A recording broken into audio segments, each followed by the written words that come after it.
O nosso tema de hoje o título é A Alegria Vem pela Manhã. O choro pode durar uma noite, mas a alegria vem pela manhã, e nós vamos estudar sobre a experiência de Irã Edson. Quantos aqui já ouviram falar desse nosso pioneiro, Irã Edson? Muitos irmãos aí já ouviram falar. O Irã Edson é conhecido sobre aquela experiência que ele teve no Milharal, ali em que ele viu Cristo passando do lugar santo para o Santíssimo, e isso trouxe a luz sobre o nosso entendimento sobre o santuário. É sobre isso que vamos estudar. Eu convido os irmãos para abrirmos juntos a Bíblia em Daniel, no capítulo 8, versículo 14. O grande texto aí do Adventismo, o texto que dá início ao movimento adventista, que é a base de nossa fé. Daniel, capítulo 8, versículo 14. Todos encontraram? Daniel, capítulo 8, versículo 14, o texto que trata do dia da expiação. E o texto diz assim: ele me disse, até 2.300 tardes e manhãs, e o santuário será purificado. Esse texto aqui é a base da nossa doutrina. Nós entendemos que em 1844, ao fim das 2.300 tardes e manhãs, Cristo tinha agora finalizado o seu ministério no lugar santo do santuário celeste e entrado no lugar santíssimo. Com isso, os adventistas entendem que há um santuário no céu, e esse santuário tem dois compartimentos separados, o lugar santo e o lugar santíssimo. E isso por muito tempo, muitas vezes é questionado, muitas pessoas dizem, isso não existe, não há um santuário no céu, o céu todo é um santuário, e há sim um local, outras pessoas dizem, há um santuário, mas esse santuário não tem dois compartimentos. Isso é uma ideia errada dos adventistas do sétimo dia. E para entendermos isso, o que dá sustento aí ao texto de Daniel 8,14, e também a visão de Irã Edson, nós temos o livro do Apocalipse. O livro do Apocalipse, ele é um livro importantíssimo para entendermos a doutrina do santuário. Muitas vezes, quando queremos demonstrar sobre a doutrina do santuário, a gente vai para Hebreus, mas eu digo para os irmãos, o argumento do livro de Apocalipse é o argumento mais forte para demonstrarmos que no céu há sim um santuário, e que esse santuário, ele tem dois compartimentos separados, o lugar santo e o lugar santíssimo. E o que vamos ver agora é justamente o santuário no Apocalipse. Essa vai ser a primeira parte. Eu convido vocês para abrirmos a Bíblia em Apocalipse. Apocalipse, vamos ver aí no capítulo 1. Abra comigo a Bíblia em Apocalipse e vamos ver a estrutura do santuário no Apocalipse, como foi revelada para João. Todos encontraram Apocalipse? Vamos ler aqui primeiro no capítulo 1. Olha só. No capítulo 1 de Apocalipse, muitas pessoas entendem que Jesus estava no lugar santo do santuário celeste, porque Cristo é visto ali andando entre 7 candeeiros. As pessoas entendem que Jesus estava no lugar santo, mas isso, irmãos, não é. Jesus não estava no lugar santo, isso destrói a estrutura que há no santuário em Apocalipse sobre o santuário. Vamos ler o texto. Apocalipse capítulo 1, versículo 12. João tem uma visão, veja, João está na ilha de Patmos, ele está na terra e ele tem uma visão. E aqui no versículo 12 diz, voltei-me para ver quem falava comigo, e voltado vi o quê? 7 candeeiros de ouro. João vê 7 candeeiros de ouro. Alguém sabe o que representa esses 7 candeeiros? As 7 igrejas, alguns falaram no Espírito Santo, é outro que representa o Espírito Santo. Esse está em Apocalipse 4. Veja como até as figuras são diferentes. Esses 7 candeeiros representam as 7 igrejas, não representa a plenitude do Espírito Santo. Até o símbolo é diferente. E olha só no verso 13. E no meio do candeeiro, um semelhante a filho de homem, com vestes talares e cingido à altura do peito com uma cinta de ouro. Agora imagine, vocês se lembram do móvel do lugar santo do santuário celeste. Ali está o candelabro com o quê? Com 7 braços aquele candelabro. Eu pergunto, é possível alguém estar no meio daquele candelabro?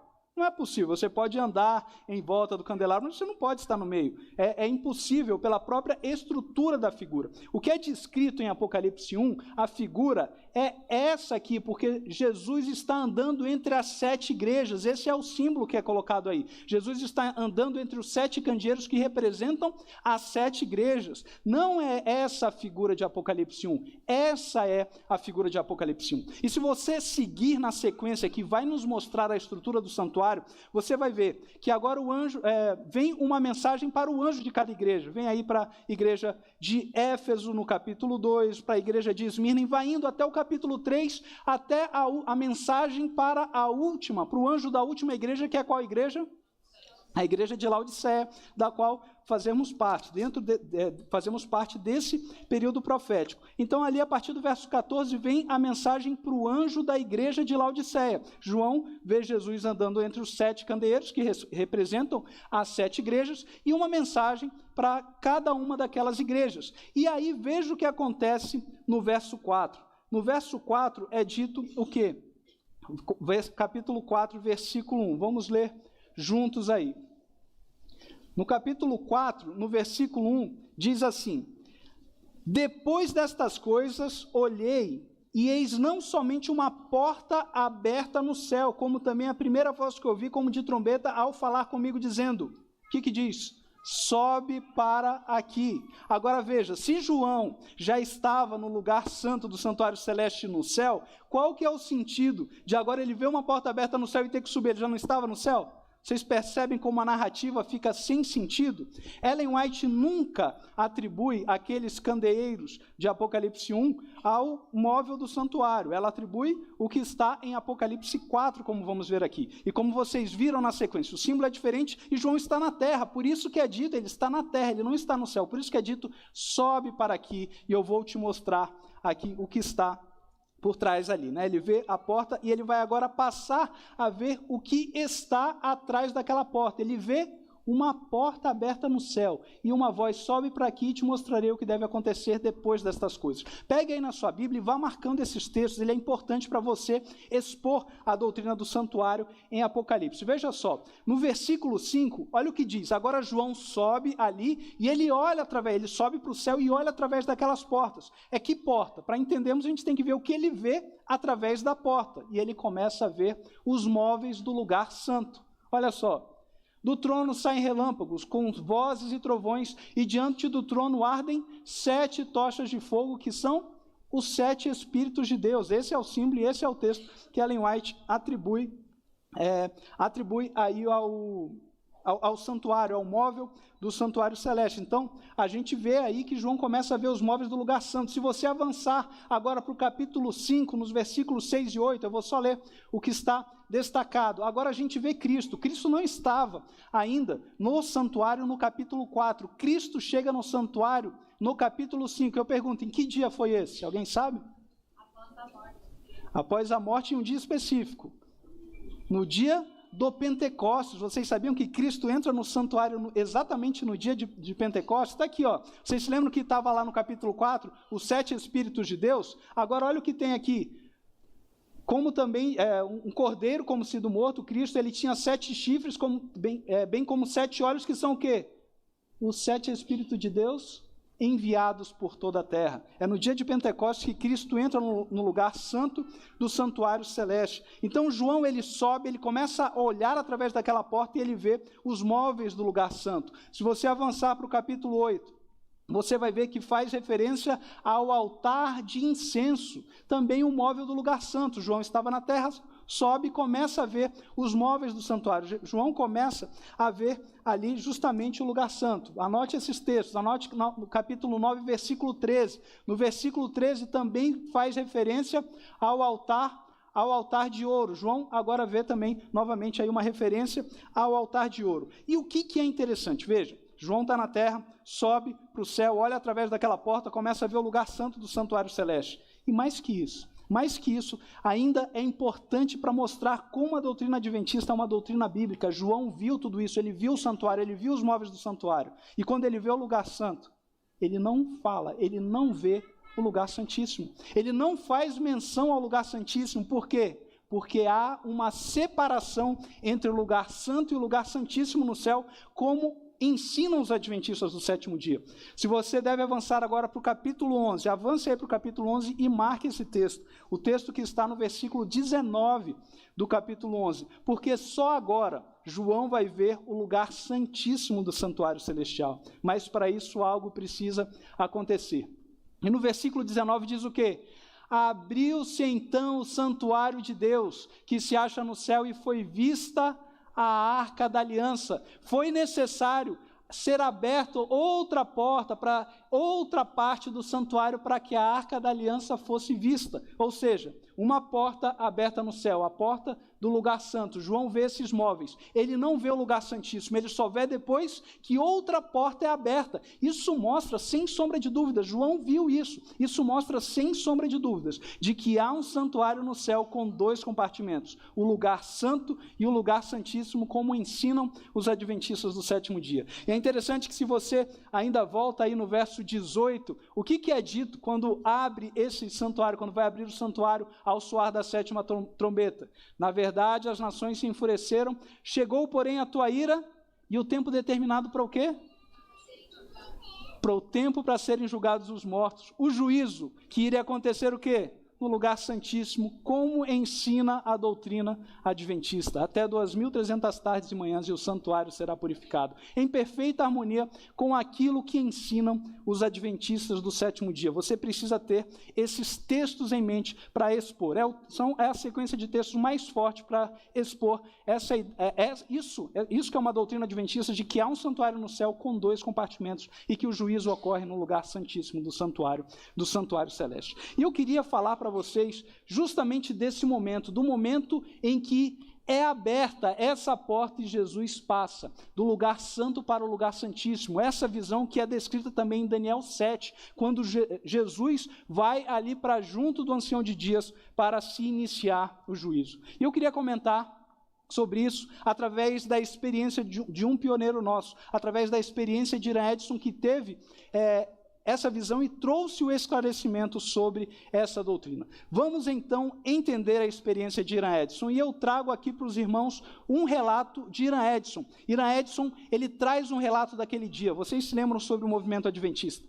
Os adventistas, o movimento adventista estudava ali sobre Daniel 8,14, até 2.300 tardes e manhãs, e o santuário vai ser purificado. O que eles entendiam que era o santuário?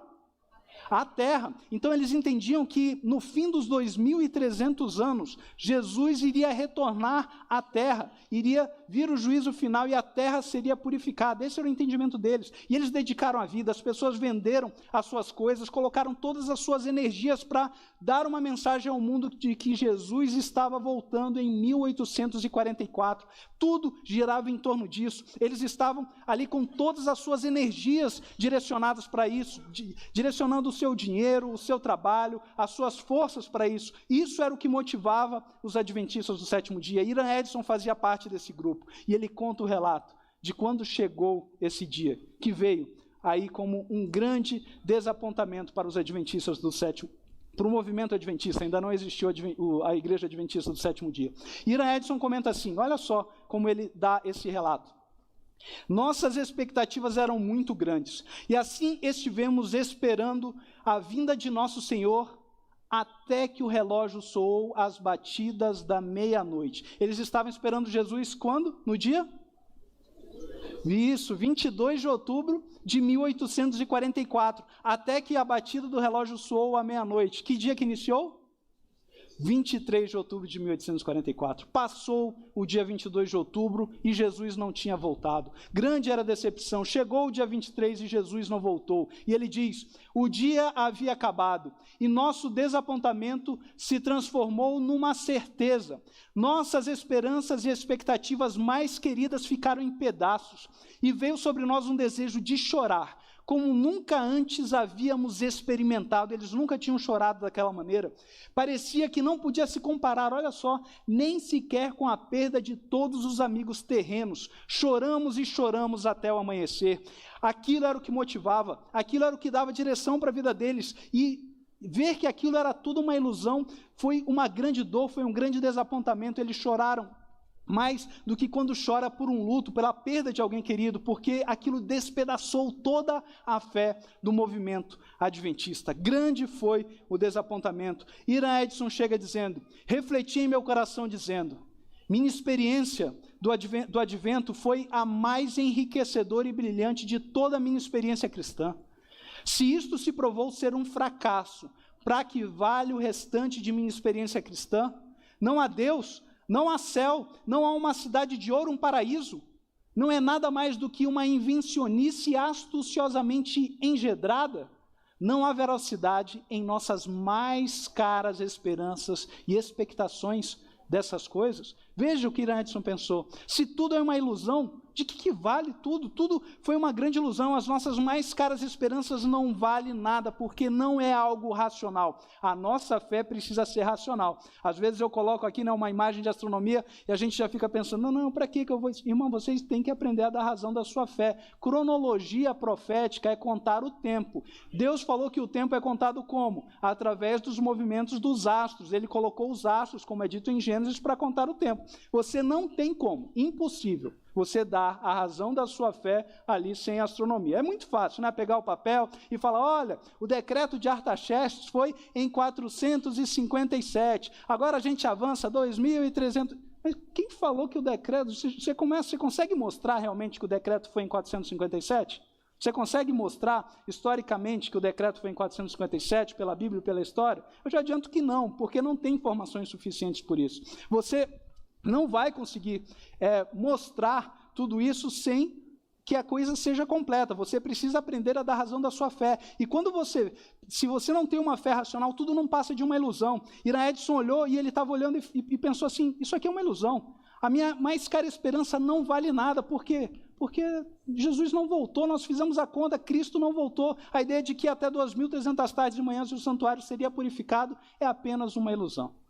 Mas vocês sabem a explicação.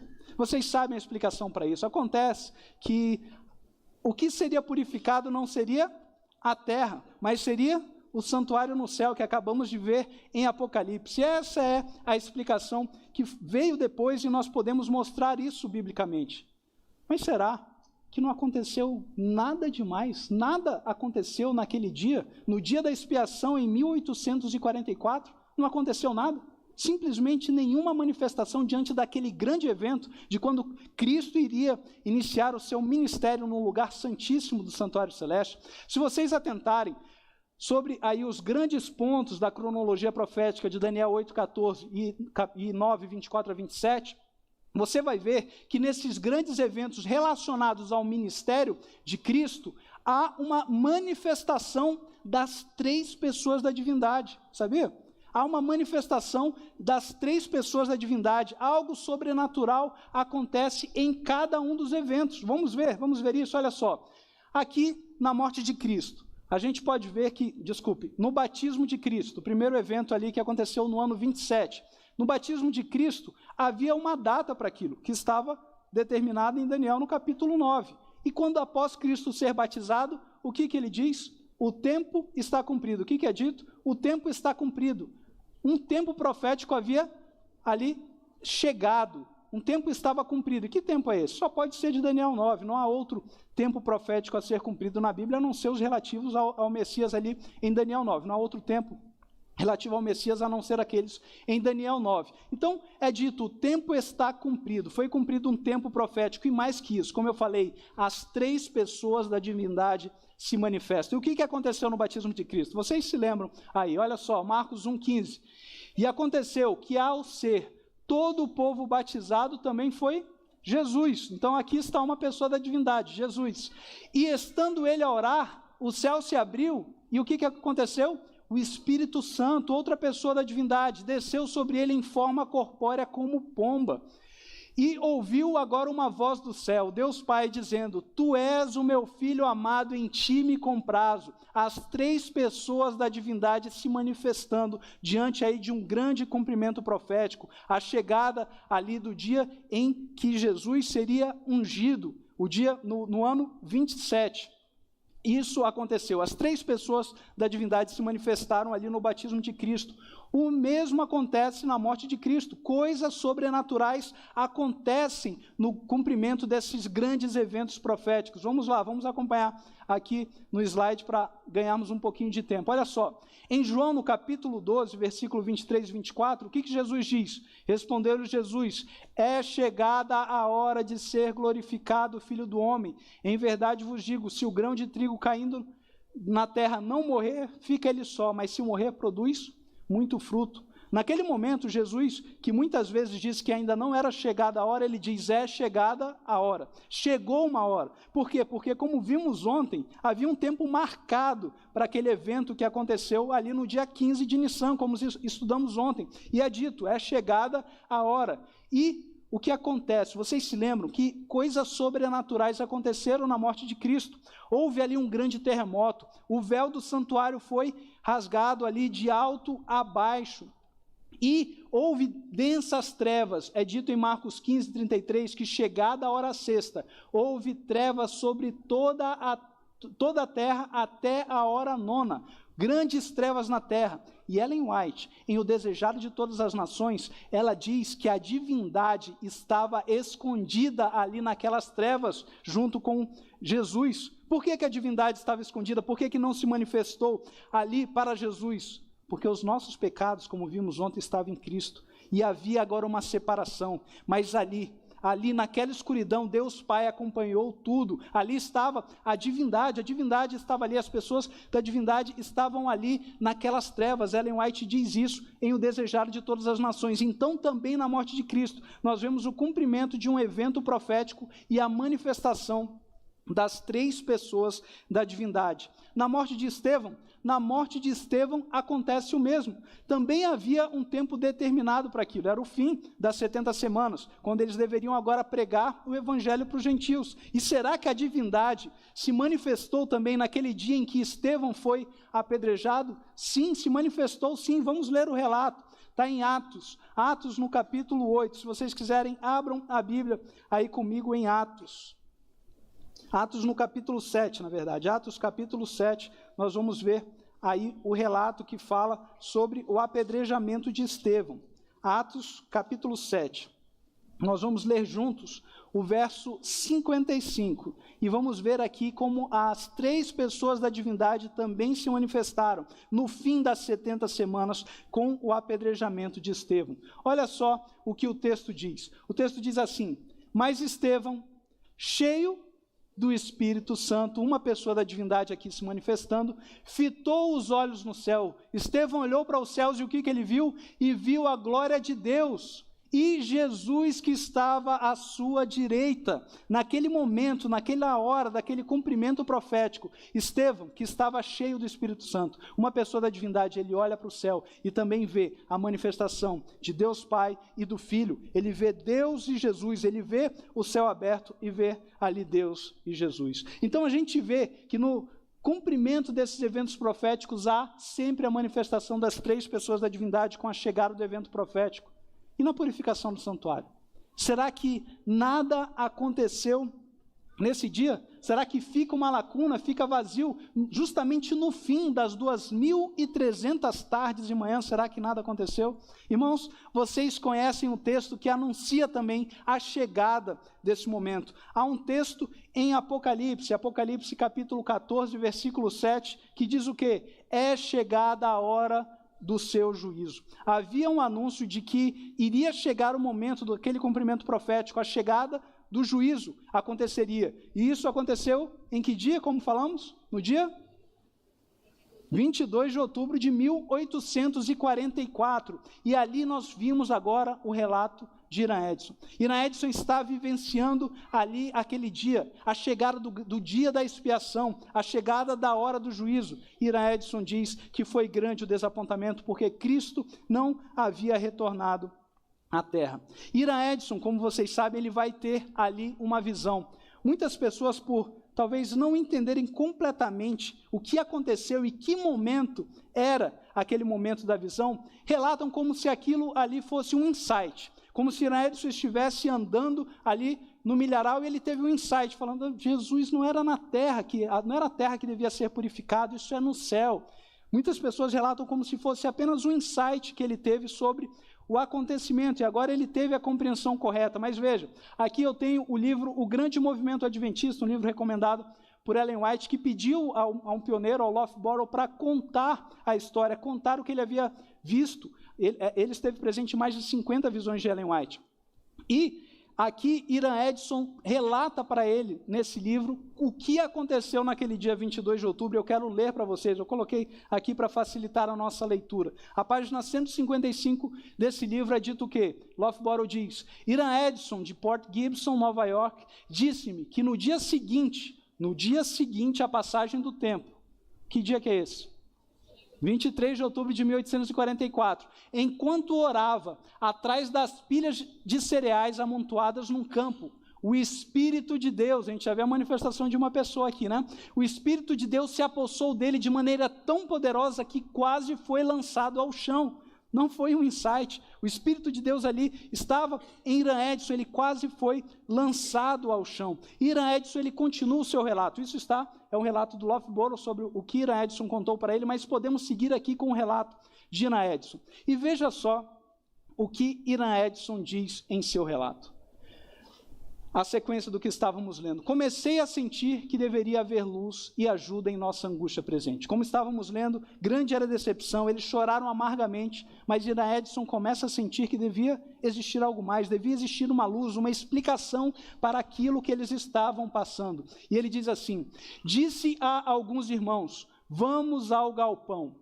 Entramos no celeiro, fechamos as portas e nos inclinamos diante do Senhor. E eles começam a orar. O texto diz: oramos fervorosamente porque sentíamos nossa necessidade.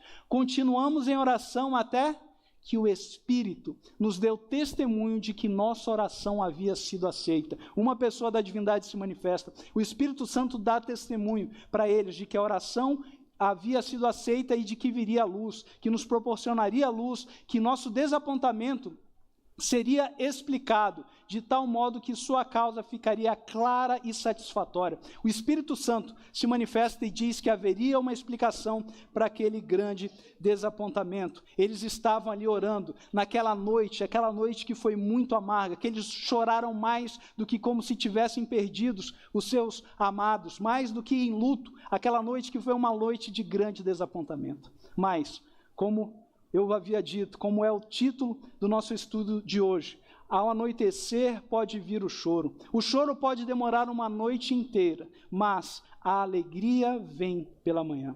E naquela manhã do dia 23 de outubro veio ali uma grande alegria que iniciou o movimento que você faz parte. A Igreja Adventista do Sétimo Dia sai da compreensão que ocorreu ali naquele dia. Viria uma grande alegria. E Irã Edson segue contando a sua experiência. E ele diz assim: depois do de jejum, disse a um de meus irmãos, vamos visitar e animar alguns de nossos irmãos. Nós fomos. E enquanto cruzávamos um extenso campo, ele diz, eu fui detido. É um momento em que ele é detido pelo Espírito Santo, que ele relata para o Loughborough. Veja, não é um insight, ele diz, eu fui detido. Eu fui detido aproximadamente na metade do campo. O céu pareceu abrir-se diante de mim.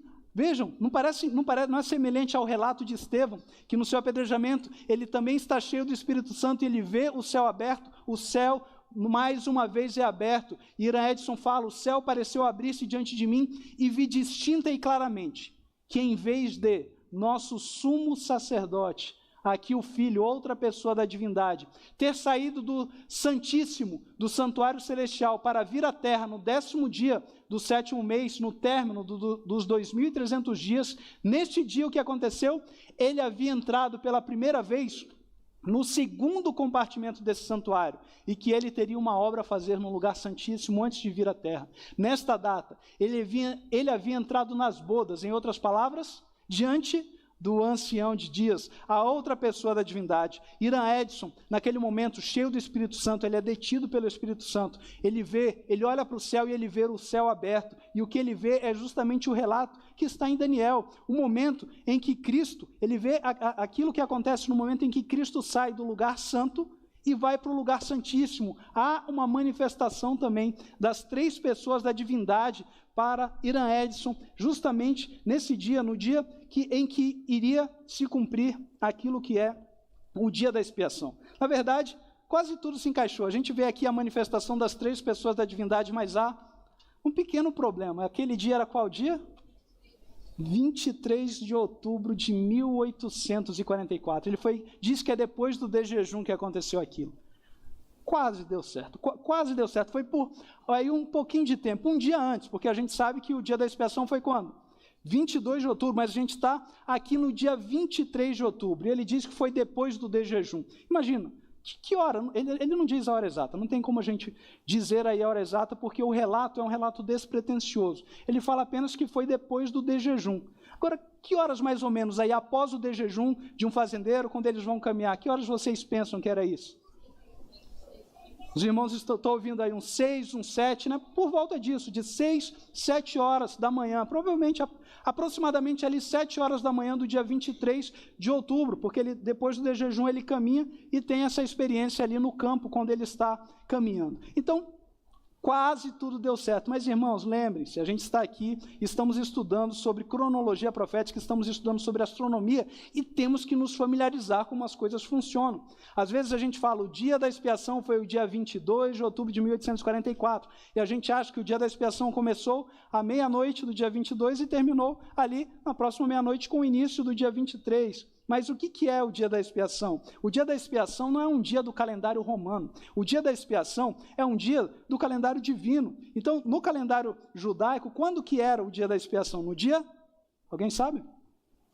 No dia 10 do 7º mês, no dia 10 de Tishri. Então, o que importa para a gente é o dia 10 do 7º mês. E o dia vai quando? E como que funciona o dia na Bíblia? Ele vai o quê? De pôr do sol de um dia ao pôr do sol do outro dia. Quando nós tratamos do calendário romano, é claro, o dia vai de meia-noite a meia-noite. Às vezes a gente confunde tudo, às vezes a gente mistura as coisas, né? Às vezes você vai lá, aí alguém vai fazer o aniversário. A pessoa, eu, por exemplo, eu faço aniversário no dia 31 de janeiro. Aí chega 30 de janeiro, pôr do sol, é meu aniversário.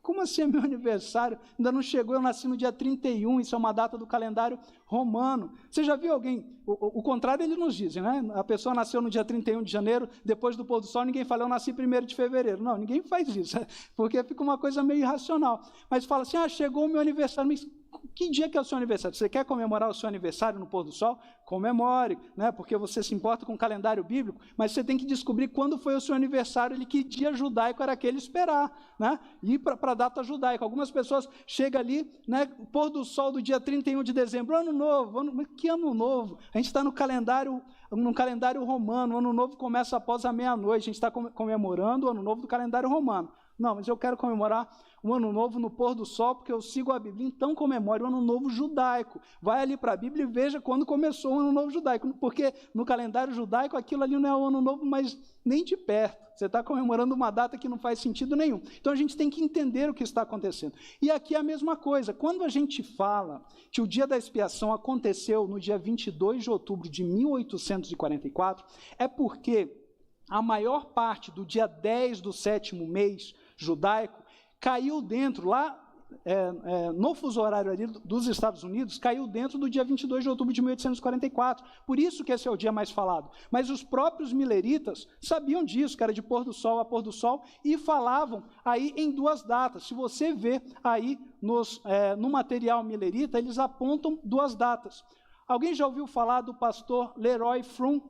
Leroy Frum esteve envolvido ali naquele livro Questões sobre Doutrinas. Leroy Frum, ele comenta sobre isso no livro dele, A Fé Profética dos Nossos Pais. E Leroy Frum, ele coloca aqui, não sei se vai dar para enxergar, mas está aqui, outubro 21, né, e aqui 22, outubro 22. Ele coloca o dia da expiação como uma parte no dia 21 e uma parte no dia 22. Por quê? Porque tem que ser assim, de pôr do sol a pôr do sol. Mas aqui ele contraria o que está quando a gente vai para os escritos mileritas. Os mileritas entendiam que era no dia 22 ao dia 23 de outubro de 1844. E quem que está certo? Não precisa a gente ficar pensando. A gente pode checar através da astronomia. Para que o dia, como defende Frum, o dia da expiação acontecesse no dia 21 para o dia 22... A lua que deveria iniciar aquele dia, deveria começar no dia 12 de outubro. Então, de 12 para 13, pôr do sol, primeiro dia, vai indo até aqui. Então, teria o dia da expiação, dia 10 do 7º mês, do dia 21 para o 22, é assim que Fromm ensina. Só que a gente pode ver como estava a lua no dia 12. Aqui fica muito pequena a letra, então eu coloquei aqui mais alto, né? Aqui está o programa de astronomia, eu mostrei um pouco esse programa ontem. Eu coloquei aqui a referência em Jerusalém, a data do dia 12, e eu vejo como estava a lua. Olha qual era a altitude da lua. Nesse programa vai sempre ter pequenas variações diante das coordenadas e da altitude que você pegar a imagem. Aqui onde eu peguei, olha qual que era a altitude da lua no pôr do sol, e depois ela começa a baixar. 0 graus 42 minutos. Em outras referências, você chega a 1 grau naquele dia. Você sabe, é impossível uma lua ser vista com essa altitude de 1 grau. Vocês se lembram daquele gráfico de visibilidade que eu coloquei ontem? Mas não passa perto. Na verdade, o recorde de visibilidade da lua, a lua mais baixa que foi vista, ela tinha 7 graus, mas ela foi vista com auxílio de binóculo. Então, assim, é muito longe. Isso aqui é uma fantasia defender a data 12 de outubro para o início do dia da expiação, em outubro de 1844. Na verdade, o dia da expiação, ele começou um dia depois. Aqui a gente pode ver a lua do dia 13. E se você colocar com essa altitude e com a distância que ela estava do Sol, naquele gráfico de visibilidade, você vai ver que era uma lua visível. Essa é a lua que deve iniciar o mês. Então, o dia da expiação, ele não estava no pôr do sol do dia 21 para o dia 22. O dia da expiação, ele estava no pôr do sol do dia 22 para o dia 23 de outubro de 1844. Então, quando há aquela manifestação para Irã Edson, após o de jejum, como nós colocamos ali, por volta das 7 horas em Port Gibson, 23 de outubro de 1844, ainda era o dia da expiação. Olha só. As 3 pessoas da divindade não deixaram de se manifestar no dia da expiação. E você pode olhar e pensar assim, 23 de outubro de 1844, às 7 horas da manhã, mais ou menos, né? É algo aproximado, em Port Gibson. Nada muito significativo às 7 horas da manhã em Port Gibson, não é um horário muito significativo, mas, irmãos, vamos pensar novamente, a nossa referência não é os Estados Unidos, não é Port Gibson, é Jerusalém. Jerusalém, que é a referência para o cumprimento dos eventos proféticos. Era por volta de 7 horas da manhã em Port Gibson, mas você tem que checar que horas que era em Jerusalém. Você pode pegar e checar os fusos horários, ou hoje tudo é muito fácil, você pode ir lá, fazer como eu fiz e coloquei a imagem para vocês, coloque no Google. Eu coloquei aqui, olha só, fuso horário, Port Gibson, Jerusalém. O que é dito? Jerusalém, Israel está 8 horas à frente de Port Gibson. Jerusalém está 8 horas à frente de Port Gibson. Some comigo. Por volta de 7 horas da manhã. 7 horas da manhã mais 8 horas, a gente chega a que horas? 15 horas. Às 3 horas da tarde em Jerusalém. Irã Edson teve aquela visão por volta das 3 horas da tarde em Jerusalém, que é justamente o quê? A hora do sacrifício da tarde. Era justamente o ponto alto do dia da expiação. É aquela mesma hora em que o anjo Gabriel aparece para Daniel no capítulo 9 para falar sobre a cronologia que estamos estudando aqui. É a hora que Cristo morre na cruz, às 3 horas da tarde, era uma hora muito significativa. Na verdade, aquele momento que Irã Edson é parado não é qualquer hora. Era o dia da expiação e era a hora do sacrifício da tarde no dia da expiação. Por volta dessa hora, eu creio que era exatamente aquele momento. Irã Edson, irmãos, eu creio, e pelo relato dele é o que a gente vê, por mais despretensioso que seja, quando a gente vê os cálculos, a gente vê que Irã Edson estava no ponto alto do dia da expiação, ainda era dia da expiação, não estava atrasada a visão. As 3 pessoas da divindade estavam se manifestando no dia da expiação, e pelo relato, eu creio que Irã Edson, ele não teve nem simplesmente um insight, nem simplesmente uma visão ali reveladora que trouxe luz. Irã Edson, ele teve a visão justamente na hora em que Cristo passa do lugar santo para o lugar santíssimo do santuário celestial. Irã Edson, ele viu o céu aberto e ele contemplou o momento que Daniel relata no capítulo 7, ele contemplou o momento que nós lemos aqui no nosso início da explicação do capítulo 11, quando soa a trombeta e Jesus passa do lugar santo para o lugar santíssimo do santuário celestial. O que estava ali sendo revelado para Irã Edson era o próprio momento em que Jesus entra no lugar santíssimo do santuário celestial.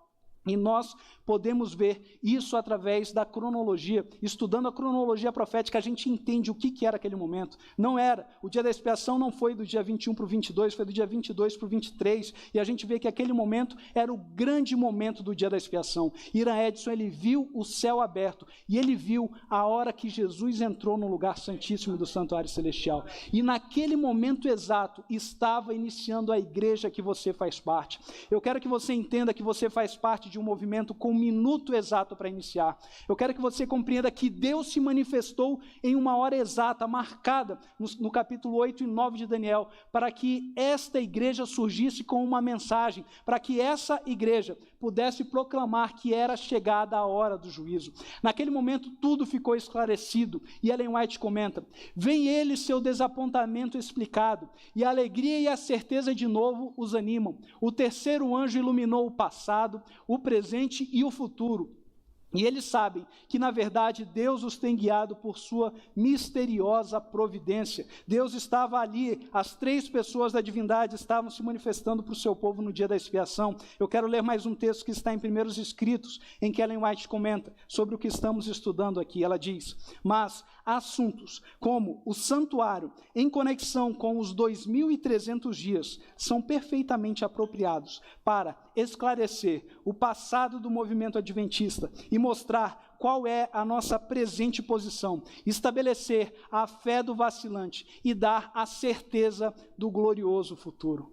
Deus se manifestou para esse povo com uma hora exata, e assim como ele esteve presente no cumprimento da história, você pode saber que o futuro é glorioso. Essa igreja traz uma mensagem, ela foi levantada para anunciar que a hora do juízo havia chegado, e o seu nome traz uma mensagem, o seu nome, Adventistas, traz a mensagem de que em breve Jesus vai voltar. Esta igreja foi levantada para proclamar que em breve Jesus vai voltar, para dar o evangelho eterno ao mundo, como vemos em Apocalipse 14, e anunciar que chegou a hora do juízo, e precisamos nos preparar, porque a expiação em breve vai findar, e em breve Jesus vai voltar. Numa hora exata, as três pessoas da divindade se manifestaram para mostrar para um povo, para surgir um povo que tinha uma mensagem para dar, de que o juízo havia chegado, de que breve Jesus iria voltar, para se levantar ali um povo que iria vencer a besta de Apocalipse 13, que tem as características dos animais de Daniel 7, na verdade é a mesma besta, não é o nosso assunto, mas é a mesma besta, para ter um povo ali que não vai seguir a besta, que não vai se dobrar a mandamentos de homem, mas um povo que, não que diz que é possível ou que não é possível guardar os mandamentos de Deus, mas que efetivamente guarda os mandamentos de Deus e tem a fé de Jesus. Um povo que está ali para guardar os mandamentos e não guardar mandamentos de homem, rejeitar a mudança que ocorreu na lei de Deus. Um povo que está ali para vencer aquilo que representa a besta, para vencer ali tudo o que traz Babilônia com as suas finas iguarias, vencer como Daniel venceu, para vencer ali as deturpações que são trazidas por todos esses impérios, pelo Império Medo-Persa, pelo Império Romano, com as suas mudanças na adoração, na lei de Deus, na forma como devemos nos achegar a Cristo. Um povo foi levantado para isso, para vencer também os gregos, que introduziram a sua cultura cheia de devassidão, também com os esportes competitivos. Os gregos trazem isso, e às vezes nós estamos ali, é para nós vencermos essa idolatria. Você foi levantado no momento exato, a divindade se manifestou para que você fizesse parte de um povo que não vai se dobrar aos joelhos a idolatria, que não vai ficar ali assistindo um jogo de futebol, que não deixa de ser idolatria, e não existe competição no céu. Nós precisamos nos acostumar com os princípios celestes, e você foi levantado para vencer tudo aquilo que representa a besta de Daniel no capítulo 13. Ali naquele momento exato daquele cumprimento profético, foi levantado um povo que não iria se dobrar à imagem da besta, como fizeram os amigos de Daniel no capítulo 3 de Daniel, um povo que ficaria em pé quando a imagem da besta seria erguida. Ali estava iniciando o povo que iria compor os 144 mil, que tem o selo de Deus com a verdade do sábado. Olhei e eis o cordeiro em pé e com ele 144 mil. Naquele momento estava surgindo um povo que não se dobra à imagem da besta, porque se ajoelhar é sinônimo na Bíblia de adoração. Quando nós adoramos, nós nos ajoelhamos. É dessa forma que nós adoramos a Deus. E justamente porque eles não se ajoelharam ali, foi foi entendido que não havia adoração, porque ninguém adora de pé, não há essa adoração de pé. E vai ter um povo também, nós vamos ficar de pé diante da imagem da besta, com todos os enganos que vão ser levantados, mas vamos nos dobrar diante de Deus, reconhecendo a sua soberania como nosso Criador e guardando todos os mandamentos de Deus. No momento exato, surgiu um povo para esperar aquele momento, um povo que traz o nome Adventistas do Sétimo Dia e que vai presenciar, vai ver ali o cumprimento final daquela profecia de Daniel 2, quando aquela pedra que representa o reino eterno, vai ali destruir tudo, toda aquela estátua, todos aqueles reinos deste mundo e estabelecer o reino eterno. Os adventistas que devem preparar um povo para naquele dia escutar de Jesus em sua volta. Então dirá o rei aos que estiverem à sua direita: vinde benditos de meu Pai, entrai na posse do reino que vos está preparada desde a fundação do mundo. Você faz parte de um movimento com um minuto marcado para se levantar.